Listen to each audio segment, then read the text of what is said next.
Hey, good morning, you guys. We're out checking the line, and it's been pretty uneventful so far. We're expecting another thaw, so hopefully things will get moving here soon. But we made it to one of my sets, my leaning pole set back in the cedar swamp, and I walk up, and I'm taking a look. I don't know, something climbed up here and took a dump.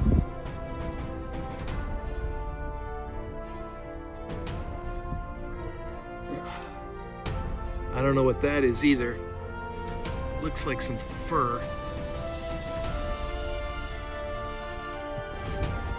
So I don't know what it could be. Dang, how close, huh? How close.